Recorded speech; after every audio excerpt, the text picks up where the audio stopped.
آقا کریم نے ارشاد فرمایا اور وہ صبر کا مہینہ ہے اور صبر کا ثواب سیدھا سیدھا جنت ہے۔ ایک روایت میں آتا ہے الصوم نصف الصبر، روزہ آدھا صبر ہے۔ تو روزہ رکھ کر کے یہ دولت حاصل کی جا سکتی ہے۔ وشہر المواسات، اور یہ ایک دوسرے کے ساتھ محبت کرنے کا، باہمی تعاون کرنے کا، الفت و رافت کے ساتھ پیش آنے کا مہینہ ہے۔ وَشَهْرٌ يُزَادُ فِيهِ رِزْقُ الْمُؤْمِنِ، اور یہ ایسا بابرکت مہینہ ہے جس میں مومن کا رزق بڑھ جاتا ہے، مومن کے رزق میں اضافہ ہو جاتا ہے۔ وہ نعمتیں جو عام ایام میں اسے نصیب نہیں ہوتی، اس مہینے میں اسے نصیب ہو جاتی ہیں۔ اس کا رزق بڑھ جاتا ہے، برکت ہو جاتی ہے، اضافہ ہو جاتا ہے۔ جس نے اس مہینے میں کسی روزہ دار کا روزہ افطار کروایا، اللہ اس کے گناہوں کو معاف فرما دے اور اس کی گردن کو جہنم کی آگ سے آزاد کر دے گا۔ یہ برکت ہے اس مہینے میں کسی کو روزہ افطار کروانے کی۔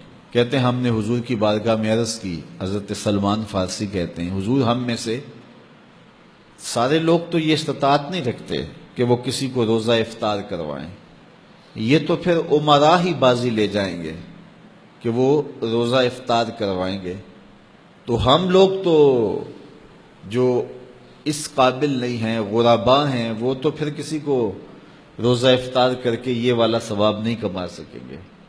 تو جب حضرت سلمان فارسی نے یہ کہا تو رحمت عالم نے کیا جواب دیا، سنیے۔ فرمایا کہ اللہ تعالیٰ یہ ثواب اسے بھی عطا کرے گا جو دودھ کے ایک گھونٹ سے، ایک چوہارے یا کھجور سے یا پانی کے ایک گلاس سے کسی کو افطار کروائے، اللہ اسے بھی یہ ثواب عطا فرمائے۔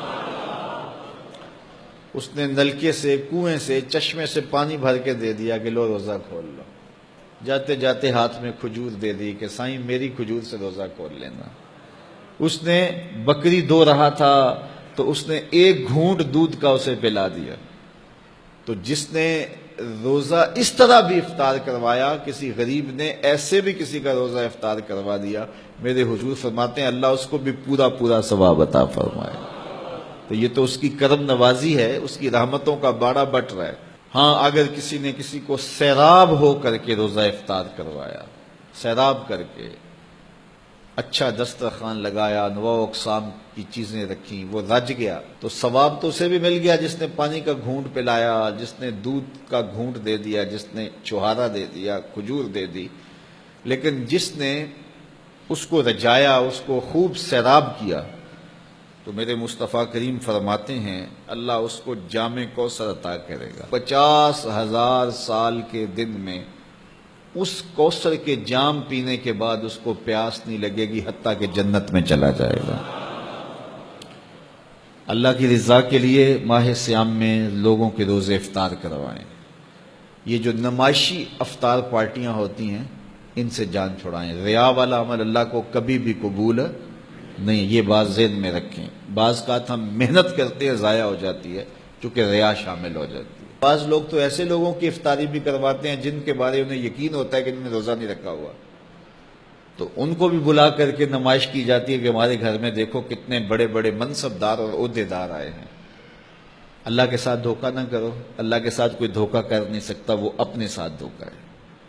جو اللہ کے لیے کام کرو وہ محض اس کی رضا کے لیے کرو، بس بات ختم۔ جب اس کی رضا کے لیے کرو گے تو اس کا اجر کتنا بڑا ہے۔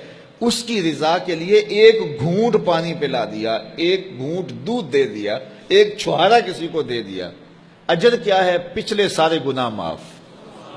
کتنا بڑا اجر ہے، اللہ اکبر۔ لیکن قربانی دی، جان دی، رگوں کا خون نچڑ گیا راہ خدا میں، لیکن یہ تھا میری ناموری بھی ہوگی، تو یہ سب کچھ برباد۔